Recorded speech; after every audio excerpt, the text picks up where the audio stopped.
హైదరాబాద్లోని శిల్పకళా వేదికలో అల్లూరి సీతారామరాజు జయంతి ఉత్సవాల్లో పాల్గొన్నారు రక్షణ శాఖ మంత్రి రాజ్నాథ్ సింగ్। ప్రస్తుతం ఆయన మాట్లాడుతున్నారు, లైవ్ లో చూద్దాం। स्वतंत्रता सेनानी को श्रद्धांजलि देने के लिए नहीं है, बल्कि हम सभी के भीतर मौजूद मान, सम्मान, स्वाभिमान और स्वतंत्रता की भावना को फिर से जगाने के लिए यहां पर एकत्रित हुए हैं। साथियों, मैं हमेशा मानता हूं कि हम हर मनुष्य के भीतर मान, सम्मान और स्वाभिमान की एक बहुत ही बलवती भावना होती है। और मान, सम्मान, स्वाभिमान की ऐसी बलवती भावना होती है कि जब हमारे भारत माता के पैरों में दास्ता की बेड़ियां पड़ी थीं, तो उन दास्ता की बेड़ियों को काटने के लिए जिनकी उम्र 16 साल थी, 18 साल थी, 21 साल थी, हंसते हंसते फांसी के फंदे को चूम लिया था। याद कीजिए उस चंद्रशेखर आजाद को, 16 साल की जवानी थी। उत्तर प्रदेश के इलाहाबाद के कंपनी गार्डन में अपने रिवाल्वर की गोलियों से अंग्रेजों को भूनते भूनते जब रिवाल्वर में अंतिम गोली शेष बची, तो उस मान, सम्मान, स्वाभिमान के धनी चंद्रशेखर आजाद को इस बात की चिंता सताने लगी, कहीं अंग्रेज विदेशियों की गोली हमारे जिस्म में प्रवेश करके हमारे जिस्म को नापाक न कर दे। इसलिए उन्होंने अपने रिवाल्वर की अंतिम गोली अपने सीने में ही दाग लेने का काम किया था, तब जाकर यह भारत आजाद हुआ था। ऐसे कई अनगणित नाम हैं। तब जाकर, इसीलिए मैंने कहा कि मान, सम्मान, स्वाभिमान की भावना हर मनुष्य के हृदय की सबसे बलवती भावना होती है। और इस खास अवसर पर द ग्रेट अल्लूरी सीताराम राजू की 188वीं जयंती और रामपा रिवॉल्यूशन के 103 ईयर्स पूरे होने पर हम मन्यम बेरुडु यानी जंगलों के वीर को शीश झुकाकर नमन करते हैं, जिनका साहस और बलिदान भारत का स्वाभिमान और आंध्र प्रदेश और तेलंगाना की पहचान बन गया है।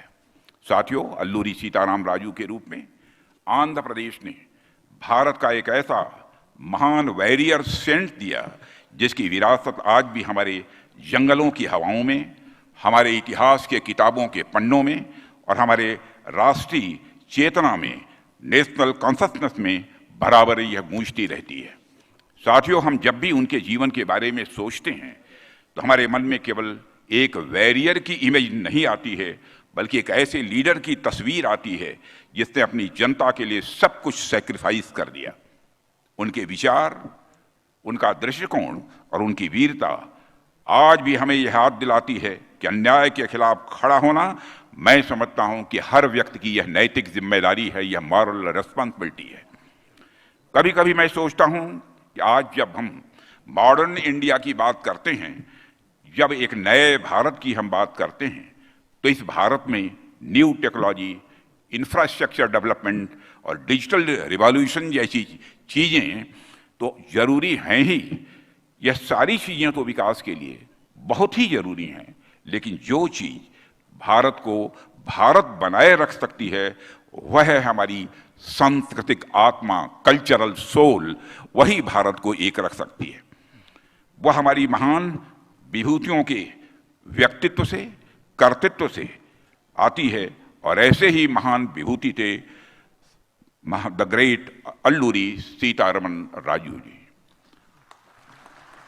साथियों, उनका नाम आते ही न सिर्फ तेलंगाना या आंध्र प्रदेश बल्कि पूरे भारत की छाती चौड़ी हो जाती है, क्योंकि वह एक फ्रीडम फाइटर होने के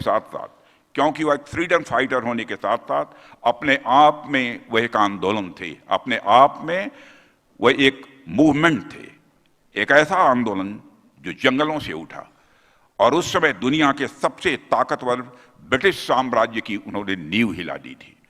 उन्होंने बताया कि जब हम सच के साथ खड़े होते हैं तब सामने कोई भी हो, इससे कोई फर्क नहीं पड़ता है।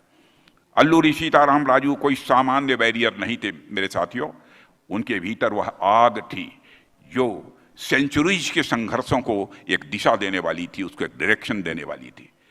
केवल 27 ईयर्स की एज में उन्होंने वह कर दिखाया जो बड़े बड़े सेनापति भी नहीं कर पाए।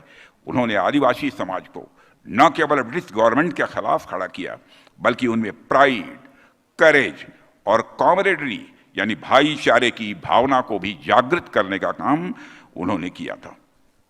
साथियों, जंगलों में उनकी गुर्रिल्ला वारफेयर ने अंग्रेजों को हैरान